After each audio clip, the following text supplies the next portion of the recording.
लड़की अपने पति को डिवोर्स देती है। डिवोर्स के बाद वो अपना दहेज का सामान लेने अपने ससुराल जाती है। ससुराल जब पहुंचती है दोस्तों, तो वो अपने घर को देखकर भावुक हो जाती है। वो उस किचन को देखती है, उस घर को देखती है जहां पर शायद वो रानियों की तरह रहा करती थी, लेकिन आज उससे सब कुछ छूट रहा है। इन चीज़ों को देखकर वो लड़की अपने पति के चरणों में जा पड़ती है और उससे माफ़ी मांगने लगती है। लेकिन दोस्तों, एक बात आपको बोलूं, कभी कभी हम अपने फैसले इतनी जल्दी ले लेते हैं कि उन फैसलों का जब हमें पश्चाताप होता है उस वक्त तक काफ़ी समय निकल जाता है और हम पश्चाताप करने लायक भी नहीं रहते हैं। आज की स्टोरी में दोस्तों घरेलू कहानी है। कहानी काफ़ी दुख भरी भी होती है और दर्शाती है कि कभी कभी लड़कियां दिमाग की जगह दिल से काम ले लिया करती हैं, ज़्यादा सोचती नहीं हैं और अपने फैसलों को अंजाम दे देती हैं। आखिर किसी को मेरी ये बातें अगर बुरी लगी हों तो प्लीज़ मुझे माफ़ कर देना, लेकिन मैंने वर्ड बोला है इस कहानी को सुनकर और सोचकर और समझकर। स्वागत करते हैं आप सभी का। हमारा YouTube चैनल है वैष्णवी चौधरी के नाम से और इसी नाम से हमारा फेसबुक पेज है, आप उसे भी फॉलो कर सकते हैं। आज की कहानी शुरुआत करते हैं वो सुनील नाम के लड़के के घर से करते हैं। सुनील जिसकी एक माँ है और पत्नी है। पिता का कुछ दिन पहले बीमारी से पिता इस दुनिया से चले जाते हैं और घर में कुल 3 लोग होते हैं। सुनील एक कंपनी में नौकरी करता है और अपनी माँ और पत्नी को बहुत प्यार करता है। इतने अच्छे से सुनील ने घर को मैनेज कर रखा है, समेट रखा है कि कभी भी माँ या पत्नी को कोई दुख ही नहीं देता। उनके घर में ना लड़ाई शब्द तो है ही नहीं, लड़ाई नाम का शब्द बिल्कुल भी नहीं है। लेकिन दोस्तों कहते हैं ना, खुशियों को कभी कभी इतनी नज़र लग जाती है कि ये विचार करने पर मजबूर हो जाते हैं कि आखिर ऐसा क्यों हुआ। सुनील की पत्नी का नाम पूजा होता है। पूजा जब पूरा काम कर लिया करती तो शाम को पूजा फ़ोन देखा करती, सुबह फ़ोन देखा करती। अब पूजा कुछ दिनों से सोशल मीडिया पर ज़्यादा एक्टिव हो जाती है। जब ज़्यादा एक्टिव होंगे, हम ज़्यादा चीज़ें देखेंगे तो हम तरह तरह की चीज़ें हमारे सामने आती हैं। अब पूजा और लोगों की ज़िंदगी देखती है जिसमें लोग काफ़ी खुश रहते हैं और लोग बड़ी बड़ी जगहों पर घूमने जाते हैं। क्यों सभी लोग जो भी खुशी होती है तो वो सोशल मीडिया पर फ़ोटो डाल दिया करते हैं। आप भी देखते हैं, हम भी देखते हैं, रोज़ का काम है। तो पूजा इन सब चीज़ों से कहीं ना कहीं आकर्षित हो रही थी। उसके मन में विचार आने लगे थे कि ये सब लोग कितने खुश हैं और हम तो कहीं घूमने ही नहीं जाते, नहीं हमारे पास कोई बड़ी गाड़ी है। मतलब उसकी आंखों में अब लालच पनपने लगा था। वो इन सब बातों को अपने पति से कहती है। पति अपनी पत्नी को समझाता है कि पूजा, सोशल मीडिया की जो ज़िंदगी होती है ना, ये दिखावे की ज़िंदगी होती है। असल ज़िंदगी तो हम जैसे मिडिल क्लास वाले लोग जीते हैं। पत्नी को समझाता है, लेकिन पत्नी कहाँ समझने वाली थी। जब हाथ में फ़ोन है, डेली का उसको फ़ोन देखने का काम होता है, तो वो कैसे समझ सकती है। दोस्तों पूजा दिन पर दिन और ज़्यादा उसकी आदतें बढ़ती जाती हैं और वो और ज़्यादा सोशल मीडिया देखती है और तरह तरह के फ़ोटो और बहुत सारे दोस्त उसने सोशल मीडिया पर बना लिए हैं। अब वो एक दिन फ़ोन देख रही थी, तभी उस फ़ोन में उसकी एक दोस्त की पिक्चर आती है फेसबुक पर और वहाँ पर वो अपनी दोस्त जिसका नाम मीना होता है उसे फ्रेंड रिक्वेस्ट भेज देती है और उसकी प्रोफाइल चेक करती है तो उसमें उसकी दोस्त बड़ी बड़ी गाड़ियाँ होती हैं और वो भारत के हर उस कोने में जा चुकी थी जहाँ घूमने की जगह है। अब इस सब चीज़ों को देखकर पूजा और भी ज़्यादा दुखी हो जाती है कि ये तो बचपन से ही मेरे साथ पड़ी है, लेकिन ये तो काफ़ी मुझसे आगे निकल चुकी है और इतनी अच्छी ज़िंदगी ये जी रही है, मुझे भी ये ज़िंदगी जीनी है। उसकी आंखों में इन सब चीज़ों का लालच हो जाता है और अब वो अपनी दोस्त से उसी सोशल मीडिया के ज़रिए उसका नंबर मांग लेती है। दोनों दोस्तों को नंबर मिल जाता है। अब जो पूजा की सहेली थी वो इस आग में घी का काम करती है। वो पूजा से कहती है कि मेरे पति तो बहुत अच्छे हैं और हम तो ऐसे घूमते हैं, हम ये करते हैं, वो करते हैं। बस क्या था कि पूजा अब इन सब चीज़ों का प्रेशर अपने पति पर बनाने लगी थी। पति जब सुनता है तो पूजा को काफ़ी समझाने की कोशिश करता है। वो हर पहलू से समझाने की कोशिश करता है, लेकिन पूजा के सिर पर सोशल मीडिया और अमीरी का भूत चढ़ जाता है। दोस्तों यहाँ पर पूजा अब घर में लड़ाई जैसी बातें खड़ी करने लगती है और घर में लड़ाई होने लगती है। पूजा की सास भी हैरान हो जाती है कि इतने दिन से हमारी बहू इतने अच्छे से रह रही थी, लेकिन अब इसको क्या हुआ, ऐसा इसने क्या देख लिया जिसे देखकर ये ऐसे विचार इसके हो गए हैं। और किसी से पूजा सीधे मुंह बात नहीं करती। दोस्तों, पूजा की माँ भी अकेली होती है। पूजा अपनी माँ की इकलौती बेटी होती है। अब पूजा अपनी माँ पर फ़ोन करती है। माँ से कहती है कि माँ देख, वो सहेली तुम्हें याद है जो बचपन में मेरे साथ घर आया करती थी? वो तो बहुत अमीर घर में है और वो तो ऐसे घूमती है, वो वैसे घूमती है, उसकी ज़िंदगी तो बहुत बढ़िया है। अब जो पूजा की माँ थी वो अकेली थी। अब वो अपने मन में विचार करती है कि अगर ये मेरे पास आ जाएगी रूठ कर तो मेरा भी टाइम कट जाएगा। और यहाँ पर पूजा की माँ उल्टा अपनी बेटी को समझाती नहीं है और उसके कान भर देती है। कहती है कि मैंने तो तुमसे कहा था तू आ जा, ये तो इनके पास तो कुछ भी नहीं है और तेरी ज़िंदगी यूं ही निकल जाएगी। ऐसे ही इन लोगों के लिए कमाते कमाते तू मेरे पास आ जा, बड़े ही अच्छे से रहेंगे। अब पूजा अपने घर में एक विवाद खड़ा करती है। घर में जब लड़ाई होती है, लड़ाई कर कर पूजा अपना बोरिया बिस्तरा समेटती है, क्योंकि उसने मन बना लिया था। उसने मन बनाते हुए और वो अपनी माँ के पास पहुँच जाती है। दोस्तों, पूजा की माँ ने इन सब चीज़ों को संभालने की वजह और बिगाड़ने की कोशिश की और वो अपनी माँ के पास रहने लगती है। अब क्या था कि जो उसकी सहेली थी मीना, अब वो और भी ज़्यादा फ़ोन करती है और अच्छी अच्छी फ़ोटो अपनी और अपने पति की डालती है। तो पूजा और ज़्यादा परेशान हो जाती है और अब पूजा कहती है कि माँ, मुझे अपने पति को डिवोर्स देना है, मैं उनके साथ नहीं रह सकती। अब वो अपने पति को डिवोर्स देने के लिए कोर्ट में केस फाइल करती है। माँ बेटी दोनों कोर्ट में केस फाइल कर देती हैं। वहाँ पर जज साहब फैसला सुना देते हैं, लेकिन यहाँ पर फैसला कुछ थोड़ा सा अलग आया था दोस्तों, क्योंकि पूजा ने डिवोर्स की पहल अपनी तरफ से की थी। तो पूजा से जज साहब साफ साफ कह देते हैं कि तुम्हें कोई भी राशि, ये जो सुनील है, कोई भी राशि नहीं देगा। हाँ, इतना हो सकता है कि तुम्हारा जो दहेज का सामान है वो हम तुम्हें दिला सकते हैं और वो सामान तुम अपना कभी भी अपने ससुराल से ले आना। अब पूजा 7वें आसमान पर बैठी हुई होती है तो वो राजी हो जाती है अपने दहेज का सामान लेने के लिए और यहाँ पर दोनों का डिवोर्स हो जाता है। दोस्तों, एक छोटा सा किस्सा और बीच में डाल रही हूँ, क्योंकि जब पूजा डिवोर्स केस फाइल करती है तो उसके कागज़ सुनील के पास भी आते हैं और सुनील वो कागज़ अपने हाथ में लेकर रो रहा होता है। तो उसकी माँ आती है, कहती है कि बेटा तू क्यों रो रहा है? तो सुनील की आंखें भरी हुई थी और वो कहता है कि माँ, हमारा घर उजड़ गया है, जिसके लिए हम मुस्कुराते थे और जिसके लिए मैं जीता था वो आज मुझे छोड़ने का फ़ैसला ले चुकी है। यहाँ पर दोनों माँ बेटा बहुत भावुक हो जाते हैं और दोनों ही एक दूसरे के गले मिलकर रोने लगते हैं। यहाँ पर जो सुनील की माँ थी वो कहती है कि अरे बेटा, कानून कोई ऐसे थोड़े ही कर सकता है, हमारी क्या गलती है इसमें?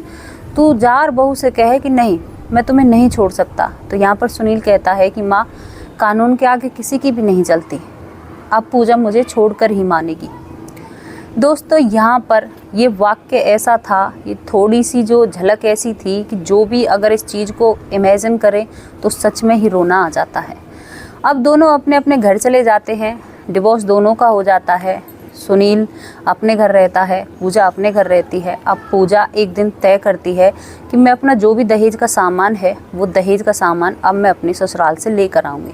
दोनों माँ बेटी एक टेम्पो करती हैं और उस टेम्पो को लेकर पहुँच जाती है पूजा अपने ससुराल सुनील के पास। टेम्पो पीछे आता है और पूजा पहले ससुराल पहुँच जाती है। पूजा वहाँ पर पहुँच जाती है, पहले ही सुनील पर फ़ोन कर दिया जाता है कि जी आज मैं अपना सारा सामान लेकर जाऊँगी और ये आखिरी हमारी मुलाकात होगी। अब जो सुनील था वो कंपनी नहीं जाता है, अपनी पत्नी का इंतज़ार करता है। पूजा अपने घर में आती है, माँ तो घर के अंदर नहीं घुसती है, लेकिन जैसे ही पूजा चौखट पर आती है तो वो दिन याद करने लगती है जब वो दुल्हन लहंगे में आई थी और उसका गृह प्रवेश हुआ था। पूजा चौखट के अंदर घुसती है, सारी यादें ताज़ा हो जाती हैं। किचन की तरफ देखती है तो अपने आप को वहाँ खड़ा पाती है कि यहाँ पर मैं काम किया करती थी। जो भी घर का एक एक कोना था दोस्तों, वो उन सब को देखती है और देखकर अंदर ही अंदर भावुक सी हो जाती है, लेकिन बाहर नहीं दिखा पाती है। अब वो जाकर कुर्सी पर बैठ जाती है तो जो सुनील होता है वो अक्सर पूजा को पहली चाय पूजा को सुनील ही दिया करता था, क्योंकि अपनी पत्नी से बहुत प्रेम करता था। अब सुनील कहता है कि पूजा अब तो तुम मेरी ज़िंदगी से वैसे ही जा रही हो, क्यों ना एक एक कप चाय की प्याली हो जाए। माँ जो बाहर अपना सेटलमेंट करने लग रही है, कभी ट्रक वाले को बुला रही है कि भाई टेम्पो वाले को तू पीछे कैसे रह गया, अरे हम लेट हो जाएंगे, ये सब चीज़ें मैटर वहाँ पर चल रहा था। आप सोच सकते हो कैसी स्थिति थी उस घर की होगी जहाँ पर एक बहू अपना दहेज का सामान लेने गई है। अब यहाँ पर सुनील 2 कप चाय बनाता है, एक कुर्सी पर पूजा बैठी है, दूसरी पर सुनील बैठा है और दोनों ही चाय पीते हैं। अब पूजा और भी मन ही मन में भावुक हो जाती है, उस पल को याद करती है कि उसकी गुड मॉर्निंग होने से पहले उसका पति उसे चाय दे दिया करता बनाकर। पूजा अपने आप को कंट्रोल करती है और वो लिस्ट सुनील के हाथों में थमा देती है, जो लिस्ट वो दहेज की बनाकर लाई है। कहती है कि मेरा पूरा सामान बाहर टेम्पो आने वाला है 10-15 मिनट में और मेरा पूरा सामान उसमें लोड करवा दो, भरवा दो और मैं अब तुम्हारी ज़िंदगी से हमेशा के लिए जा रही हूँ। सुनील उसकी तरफ एकटक देखता रहता है। तभी पूजा के पास उसकी उस दोस्त का फ़ोन आता है जिसने इन सब चीज़ों में घी डालने का काम किया था।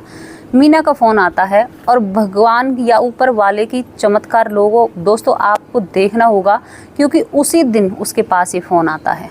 मीना का फ़ोन आता है, कहती है कि पूजा मेरी तेरी आखिरी बात होगी, अब मैं इस दुनिया से जा रही हूँ। पूजा हैरान हो जाती है कि तुम कह क्या रही हो, तुम्हारी ज़िंदगी तो इतनी अच्छी है। और वो कुर्सी से उठती उठती बात करके बाहर की तरफ जाती है और जैसे ही उसे लगता है कि उसकी दोस्त कोई गलत फैसला उठा रही है तो वो सब कुछ छोड़ छाड़ के और वो पहुंच जाती है अपने उस दोस्त के पास। दोस्त ने फ़ोन कट जाता है, काफ़ी समय उसके पास जाने में लग जाता है, आध घंटा तो लग ही जाता है दोस्तों। इतने ही दोस्त को पड़ोसी हॉस्पिटल पहुंचाते हैं।